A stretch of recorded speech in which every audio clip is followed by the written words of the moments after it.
তো কিয়ামতের আগে মারে ভুলে যাবে, মাকে ভুলে গিয়ে স্ত্রীর পেছনে পেছনে দৌড়াবে। খবরদার, খবরদার। আপনি নামাজি হতে পারেন, মুসল্লি হতে পারেন, হাজী সাহেব হতে পারেন, কিন্তু মা যদি বদদোয়া দেয় আপনার সব শেষ, দুনিয়াও শেষ, আখিরাতও শেষ। মায়ের মর্যাদা বাবার চেয়ে 3 গুণ বেশি। হামালাতহু উম্মুহু, কারণ বাবা পেটে ধরে নাই, পেটে ধরছে কে? ওয়াহানান আলা ওয়াহান, 8 মাস 10 মাস এই বোঝাটা বাবা বহন করে নাই, করলো কে? ফিসালুহু ফি আমাইন, 2 বছর বাবা দুধ খাওয়ায়নি, দুধ খাওয়ালো কে?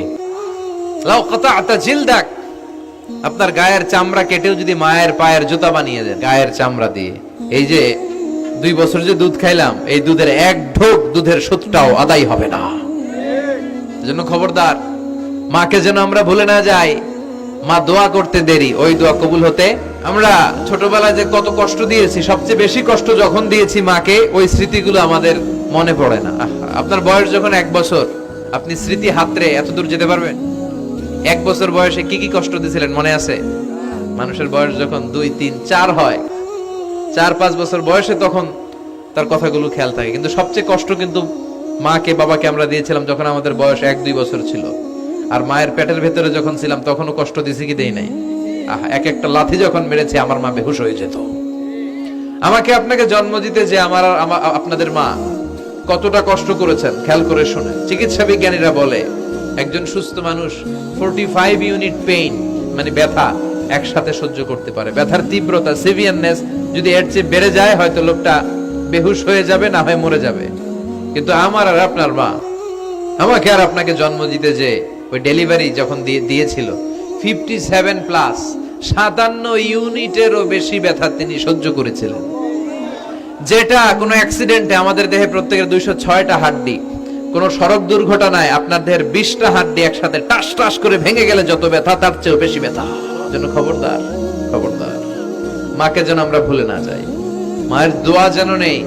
কখনো যদি মায়ের সাথে বেয়াদবি করে থাকি, আমরা যেন মাফ চেয়ে নিই। আমরা সবাই মায়ের দোয়া নিব। মায়ের দোয়া ছাড়া কেউ জীবনে সফল হতে পারে? আহা, মা যার চলে গেছে তারা জানে মা না থাকার কি জ্বালা। হ্যাঁ, মায়ের কথা মনে পড়ে না? মায়ের দোয়া বড় দোয়া। মায়ের দোয়া সবার আগে কবুল। বুলেট মারলে বুলেট মিস হয়, মায়ের দোয়া মিস হয়? খবরদার। স্ত্রী চলে গেলে নতুন স্ত্রী পাওয়া যায়, মা মরে গেলে মা পাওয়া যায়? তাই বলে আমি বলছি না আপনার স্ত্রীকে ডিভোর্স দেন না, বুঝান। মাকেও বুঝান, স্ত্রীকেও বুঝান, বুঝানোর চেষ্টা করেন। সমাজের এখন সবচেয়ে বড় সমস্যাটা হচ্ছে শাশুড়িরা চায় আমি ডমিনেট করব, আমার এতদিনের গড়া সংসার। বউ এসে কয় না, আমি আইছি মাগার, আমি সব খায় হলাম। আছে না নাই? এই যে সবাই ডমিনেট করতে চায়, এটা সমস্যা। সমাধানটা কি? সমাধানটা হচ্ছে আমাদের শাশুড়ি যারা আছে সমাজের, তাদের উচিত বৌমাটারে নিজের মেয়ের মতো মনে করা। নিজের মেয়ের যে এখানে বিয়ে দিছে ওইখানে কিন্তু খুব খোঁজ নেয়, মা তোর কি অবস্থা, তোর কষ্ট হইলো কিনা, ইত্যাদি ইত্যাদি। কিন্তু ছেলের বউ করে যারা আনছে এর দিয়ে ইচ্ছে মতো কাজ করা, এরকম টাকা আছে না নাই? ডাবল স্ট্যান্ডার্ড, এটা ঠিক না। আর বৌমা যারা আছেন, ঘরের বৌমা, এরা শাশুড়িকে একটু মায়ের মতো মনে করেন না। কারণ একদিন আপনিও শাশুড়ি হতে চলেছেন, একদিন আপনিও শাশুড়ি হবেন। রং ধরা যৌবন জং ধরে শেষ, আপনারও ছেলে হবে, এই ছেলের বিয়ে করাতে হবে। এই ছেলের বউ এসে আপনার ঘরে তাই করবে আপনি আপনার শাশুড়ির সাথে যা যা করেছেন। এই ছোট্ট হিসাবটা বুঝতে চায় না।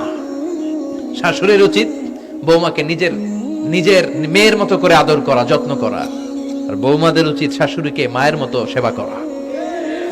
এই মিউচুয়াল আন্ডারস্ট্যান্ডিংটা থাকলে কোনো ঘরে আর ঝগড়া হবে? শাশুড়ি, বৌমা, আল্লাহ সবাইরে তুমি কবুল করো। আমরা যারা মা হারা, বাবা হারা, আল্লাহর কাছে আমরা কামনা করি আল্লাহ আমাদের বাবা মাকে, তাদের কবরগুলোরে তুমি জান্নাতের টুকরা বানিয়ে দাও।